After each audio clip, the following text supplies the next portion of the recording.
Ram Madhavji, it's interesting. In your book, The Hindutva Paradigm, you have taken Deen Dayal Upadhyay's philosophy of integral humanism, and you've talked about Hindutva in the broader context. And you have said that Hinduism is actually narrower. It is, I mean, I'm rephrasing, paraphrasing. It is actually the religious part of Hindutva, while Hindutva is the essence of being Hindu. So it is what Pavan Varmaji has just now said about Upanishadic philosophy, about the culture, about the broadness of thought, about the cultural ethos, about the civilizational ethos, is actually Hindutva. And Hinduism is your temple going, your, the religious part of it. So Hindutva is broader and Hinduism is a part of that. Is that what your understanding of Hinduism and Hindutva is? Thank you, Shefali.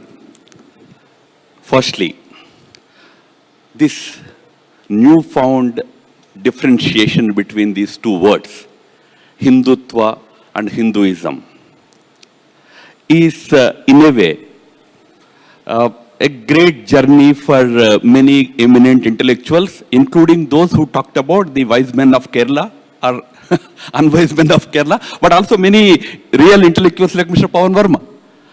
10 years ago, 15 years ago, for them even Hinduism was communal. Not necessarily probably for Pavan Verma, but those who talked about it, they used to brand anybody talking anything in terms of Hindu to be a communal person. It was communalism. Earlier it was Hitlerian. After that it was fascism.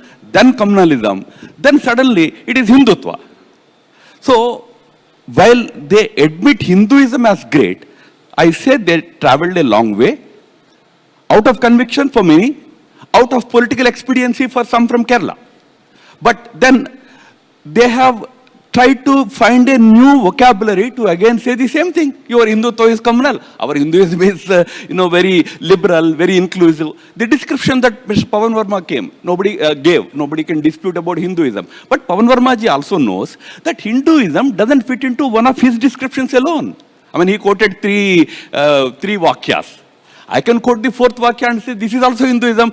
Agratha chaturo vedan, prushtata sashram dhanuhu, idam brahmyam idam kshatram shapadam sharadapi. That is also Hinduism. We have the great knowledge of Vedas in the forefront, but behind them an arrow ready to be released. We have both the intellectual prowess as well as the power to protect that intellectual strength. That is Hindutva. So Hindutva, Hinduism, whichever name you call it by, it denotes that same thing, the ancient wisdom of this country. Now, you gave a very interesting definition to it. Hindutva is Hinduism in resistance. I say Hinduism in action probably. When you put it in action, ism, we have a problem with that word ism, because ism is a very structured, very definite set of certain principles.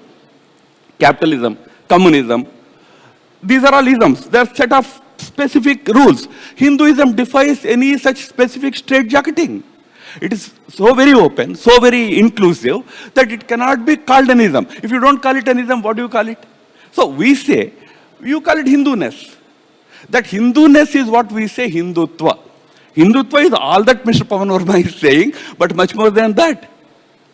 So this distinction, this discrimination between these two words is very artificial. It is suiting some, probably their politics, but for some, their grudging acknowledgement that yes, after all, Hinduism is great, this culture of the land is great, we must one day accept it, appreciate it. We should not be stuck in the debate of 1940s and 1950s, even the debate of Constituent Assembly and later. So that realization is what is resulting in appreciation.